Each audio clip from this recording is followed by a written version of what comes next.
It is about that time in politics for the midterm elections, where the people get to vote on representatives and which party gets the overall majority in the Senate and in the House of Representatives.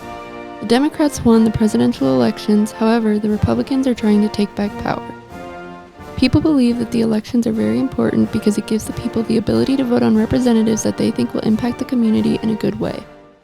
I'm hoping that if the Democratic Party does win, I'm actually hoping that that's who will win, because I do feel like that party is the party that has everyone's best interest at heart, whether you are lower class, middle class, upper class. I feel like that is the party that is going to affect all of us as a whole, especially the ones that are within this school system. People vote because they believe that the politician they voted for will impact the people and the community in a good way. However, some people might be voting and don't really realize how important voting is in our country. So the election obviously has huge implications and a pretty big impact on everyone for the country. Again, it depends on who gets voted in office. Again, these people are voted in to make decisions on our behalf, important decisions when it comes to laws and kind of what's going on in our country and what we're doing as a whole. We can't make those decisions individually, so we obviously have to vote people in power, and those people are making those decisions on our behalf. So there's huge impact on our lives when it comes to our finances, depending on what kind of taxes they're implementing, rules and regulations they're putting in places for businesses and corporations. There's personal impact when it comes to, again, different laws that might be affecting you. Obviously, a big one is the Roe vs. Wade just had a large impact. So, again, anytime you have an election and you're voting people in power to make decisions on your behalf as a country, there's going to be huge implications and impact for everyone involved. Everyone might not agree on the same politician, but what people can agree on is that voting is a key way of how our country is ran. Voting gives the people a voice, and it's good to have as many people as we can to speak on who they want to impact the community. And remember, just because your person didn't win doesn't mean that your vote didn't matter. Signing off with PNN, I'm Kari Wilmer. Do you enjoy cooking or eating some delicious homemade food? If so, then check out the Culinary Club, where you can cook various delicious recipes after school with Miss Tubbs in room D102. Culinary Club is officially called Pro Start. It's an extracurricular club for students who are interested in the culinary arts. Students in the club pay $5, and we make all kinds of baked goods, and we work towards picking a team to go to competition. Teams that go to competition will also make savory items, different kinds of meat, different kinds of side dishes. They'll also be working on appetizers. Costs $5, and we meet on a regular basis. Dates are posted in your pirate planner. I joined Culinary Club because I like to cook and I like to try different recipes, and I like cooking with my friends and making memories. Hopefully we see you the next time we meet. Again, look in your pirate planner to find out our next meeting date. If Culinary Club sounds fun or you're interested in a career in the culinary arts, make sure you contact Miss Tubbs in room D102. Signing off for PNN, I'm Madison Booker.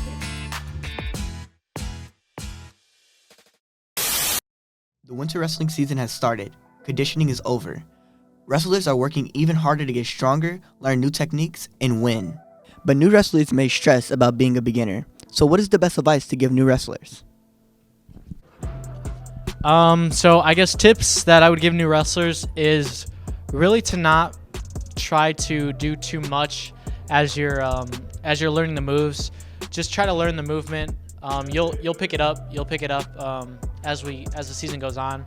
Just try not to stress it as much. Wrestling is hard, so you're not gonna be great at it right away. So just keep your head up, keep working, and you'll get there eventually. So some tips I would give new wrestlers is probably come in. Don't worry about if you're getting your butt kicked, because everyone gets their butt kicked when they first come in. And to just work hard, be dedicated, and come in every single day. I'd say for new incoming wrestlers, I think it would be best to find somebody who's already wrestled before and kind of stick behind them to just figure out just how you do things in the wrestling room. With morning and afternoon practices, Wrestlers have a very difficult schedule to manage, but that isn't the heaviest weight on their shoulders. In fact, wrestlers' opinions differentiate on the hardest part of being a wrestler. So I would say the hardest thing about being a wrestler is probably, I would say being mentally tough. I think that in our day-to-day life, there's a lot of distractions, and wrestling just teaches you to really focus in on what you're doing and not let the big things get too overwhelming. So I would say just being mentally tough, focusing on each drill, each day, each position, and just going day by day. So the hardest part about being a wrestler to me is, well, obviously, because I'm a girl and I do the boy sport, and they usually like beat me up all the time, but it's okay. And probably cutting weight. That takes a lot of work. You have to be really dedicated to that and just watch your weight and like not eat most of the time. I'd say the hardest thing about being a wrestler is making sure you're consistent, like showing up to practice. Because the first time, you're going to come in there with adrenaline, excited for practice. And then the next time, let's say the next day after practice, you're going to be hecka sore. Like, you're going to feel it in your legs because you got to stay in your stance. That's another key point in wrestling. But making sure you're consistent, I say that's like the biggest part, showing up to practice. If you're interested in joining wrestling, it's not too late. You can talk to Coach Maralo or go to the main office and ask for information. This is Emilio Nesbitt And Julian Ledesma. signing off for PNN. Somewhat recently, the Supreme Court has decided to overturn Roe v. Wade. This originally gave people the right to obtain safe and legal abortions regardless of the state that they live in. The United States government has no right to control healthcare regarding anyone. It should be the right of any individual to decide what healthcare they do and do not get. My opinion on Roe v. Wade is that it is a constitutional right that everyone should have. It should not be in the hand of the government whether they decide if you should have an abortion or not. That should be the choice of the person. It has been a debate over whether this overruling was constitutional or not. Well, I mean, the whole thing of America is free rights for all, and that it was the land of the free, and I don't think it's very free if old white men in their 50s and 60s are controlling what young women do with their bodies. Not at all. I don't think it was, because we should have the right to be able to choose what we do with our own bodies. Because there should be certain exceptions, like women who have dealt with, let's say, rape. That's unfair that they're deciding that since this happened to you, no matter what, you don't get to go through and have the baby. But in some cases, that's where they start, they end up trying to take the baby's life because they just emotionally can't handle it. Or little girls who are under and haven't fully developed, they're not able to hold the baby. You know what I'm saying? Yeah. Many people were unhappy with this ruling and believe that Roe v. Wade should in fact be reinstated. Reinstated as in Roe v. Wade. Yes, there should be a federal protection on basic health care. Yes. I think that Roe v. Wade should be reinstated and that abortions should not only be a normal part of healthcare and should not have to cost thousands of dollars. I feel that they should be free, as they are a part of healthcare. Many people on the opposite side of this argument believe so because of heavy religious influences in their lives. Whether pro-life or pro-choice, everybody has an opinion, and it's best to respect others even if you don't agree with them. Signing off with PNN, I'm Isaac Dvorak. What people like to do is watch scary movies. So today we will be interviewing people and see what's their favorite movie and why. My favorite scary movie is The Conjuring 1, and I just think it's a good movie, like all the animation and stuff to it, the editing is good. My favorite scary movie is Texas Chainsaw because, bro, that movie was so raw. It had so much, it was so gruesome, bro, and then it was scary at that. I didn't even know the second one was going to be that scary, but hey. My favorite scary movie is Coraline because, you know, the cartoon, it's low-key funny and family.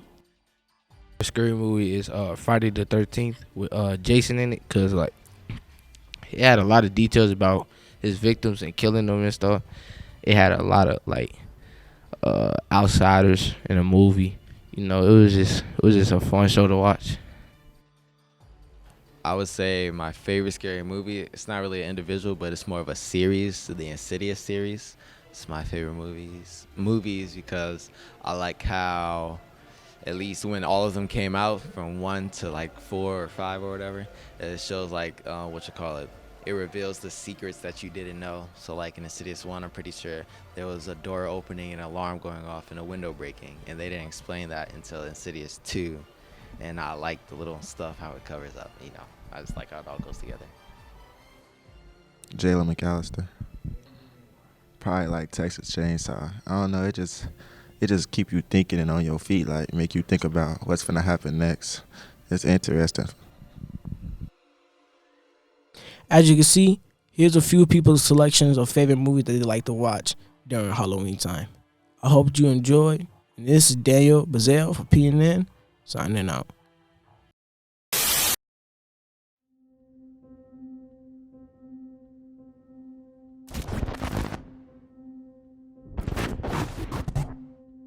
No lungs were harmed in the making of this advertisement. Okay, today we're going to talk about journalism ethics. The most important thing for journalists is to have credibility. Credibility actually means to be believed. So for all journalists, you want to be... Yo, you good? You've been shaking for the past 2 minutes. No, I've just been feeling anxious lately, and vaping's the only thing that helps. Does it really help you out, though? Anything you write's not worth anything. Can I go to the bathroom? Again, Taylor, you just went like 10 minutes ago. Sorry. Okay, just be quick, okay? I don't want you to miss the notes.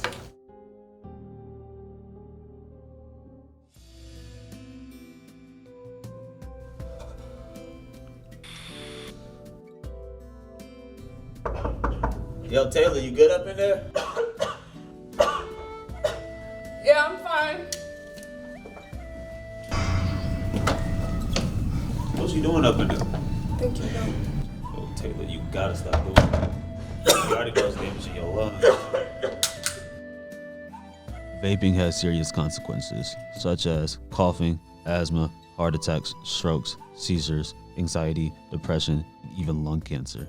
Stop vaping today for a better tomorrow and call 1-800-LUNG-USA for help. With all the different platforms, there are many ways to watch TV, whether watching them weekly or binging on them. A number of students have their favorites that they religiously watch. I have to say Grey's Anatomy only because like with the surgery and stuff, it's like what I want to be when I'm older. So like it kind of gives me like advice and what to expect and what can come up at any moment. My favorite TV show is 13 Reasons Why, and it's because like it's interesting actually. Like it's weird, but it's interesting. My favorite TV show is Grey's Anatomy because I'm really interested in the medical field, and even though it's not really accurate about the medical field, it still shows like some of the medical field things. My favorite TV show is probably The Boondocks, and the reason why is because I don't know, it's just very entertaining. It's a new show every time. It's a different story, a different concept every show, every episode. The students tell who is their least favorite character and why they are the least favorite. My least favorite character is Bryce because he did a lot of stuff to everybody. My least favorite, I mean, I don't really got no least favorite. I mean, they all kind of got the same sort of type, you know, attitude, personality, bonding with each other wise. But I would have to say Meredith only because, like, she just, I don't know, I don't like her attitude. Like, she just, My least favorite is probably... Actually, I don't even think I have a least favorite character in that show. Probably Dr. Owens because he's very negative and he doesn't really see the positivity in a lot of situations. My least favorite character, my least favorite character would probably be Uncle Ruckus because I don't know, he's very grouchy. He don't give off a good vibe to me. Now they tell who their favorite character is and why they are the favorite. My favorite character would probably be Miranda. Only because like she harsh. Like I like her personality and her attitude and how she comes off. Like we're working with everybody that goes to the hospital, and yeah, she's just my favorite. My favorite character from the show would be Jessica because she's strong and like if you look at everything that she went through, like she made groups at her school on why she like on everything like that she went through when she got raped by Bryce. My favorite character is probably Amelia because she's very relatable in life, and she's still like, even though she's been through things, she still completed her dreams and goals. My favorite character is probably Riley. He's very entertaining. He put on the show every time. He put on the show and he's very funny. So as we can see, we all had different favorite TV shows and different interests of what we like to watch. So feel free to kick back and enjoy watching your favorite shows for this 4-day weekend. Signing off for PNN, I'm Amia Cavillo.